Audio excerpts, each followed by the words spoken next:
આરોગ્ય મંત્રી ઋષિકેશ પટેલે આ સુધારા વિધેયકના મુખ્ય ઉદ્દેશ્ય અને જોગવાઈઓ સંદર્ભે જણાવ્યું હતું કે રાજ્યમાં નાના ક્લિનિકથી લઈ મોટી મલ્ટી સ્પેશિયાલિસ્ટ હોસ્પિટલ, લેબોરેટરી અને ઇમેજિંગ સેન્ટર્સ સહિતની તમામ આરોગ્ય સંસ્થાઓ તેમજ આ સંસ્થામાં કામ કરતા મેડિકલ અને પેરામેડિકલ સ્ટાફની વિગતો, તેમાં ઉપલબ્ધ બેડ, આઈસીયુ, ઇમરજન્સી સેવાઓ વગેરેની સચોટ માહિતી મળી રહે તે ઉદ્દેશ્યથી રાજ્ય સરકાર દ્વારા તારીખ 13/9/2022ના રોજ જાહેરનામું પ્રસિદ્ધ કરી the Gujarat clinical establishment registration and regulation act 2021 સમગ્ર રાજ્યમાં અમલમાં મૂકેલ છે.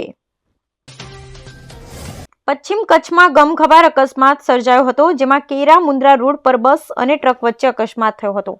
આ બસમાં 40 મુસાફરો સવાર હતા, ત્યારે ટક્કરના કારણે 40 મુસાફરો પૈકી 5 લોકોના ઘટના સ્થળે મોત નીપજ્યા છે.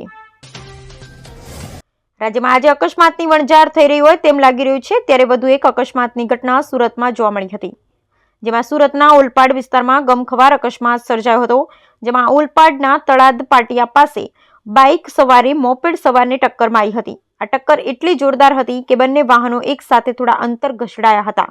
ત્યારે આ ઘટનામાં બંને યુવકોને ગંભીર ઇજાઓ પહોંચી હતી. ત્યારે સમગ્ર ઘટનાના સીસીટીવી સામે આવ્યા હતા. કેન્દ્રીય પ્રદૂષણ નિયંત્રણ બોર્ડે રાષ્ટ્રીય ગ્રીન ટ્રિબ્યુનલને પોતાનો અહેવાલ સુપ્રત કર્યો છે, જેમાં કહેવાયું છે કે પ્રયાગરાજમાં મહાકુંભ દરમિયાન ગંગા યમુનામાં પ્રદૂષણ વધ્યું છે. આ તરફ હવે ગંગા નદીનું પાણી દૂષિત હોવાના રિપોર્ટ અંગે મોરારી બાપુનું વિરોધાભાસી નિવેદન સામે આવ્યું છે. કથાકાર મોરારી બાપુએ કહ્યું, અત્યારે રિપોર્ટ આપવાની જરૂર ન હતી. આ સાથે તેમણે કહ્યું કે મહાકુંભ પૂર્ણ થાય પછી રિપોર્ટ આપવાની જરૂર હતી. આ તરફ હવે દૂષિત પાણીનો રિપોર્ટ વહેલો મળે તેમાં મોરારી બાપુને શું ખોટું લાગે છે તે સવાલ થઈ રહ્યો છે. મગફળી બાદ કપાસની ટેકાના ભાવે ખરીદી માટે સરકારે જાહેરાત કરતા ખેડૂતોમાં ખુશીનો માહોલ જોવા મળ્યો હતો.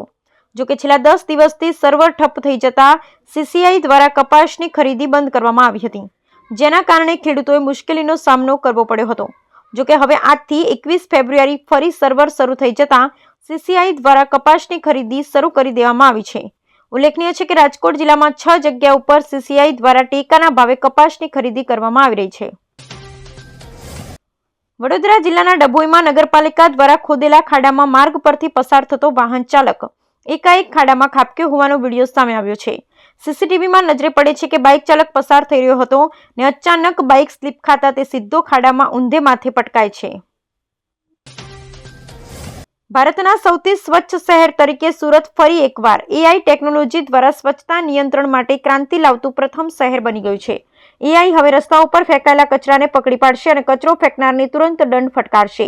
સુરત મહાનગરપાલિકાએ સફાઈ વ્યવસ્થાને વધુ ગતિશીલ અને અસરકારક બનાવવા માટે એઆઈ આધારિત ઓટોમેટિક કચરો નાખી ગંદકી ફેલાવતા લોકોને પકડવાની સિસ્ટમ શરૂ કરી છે.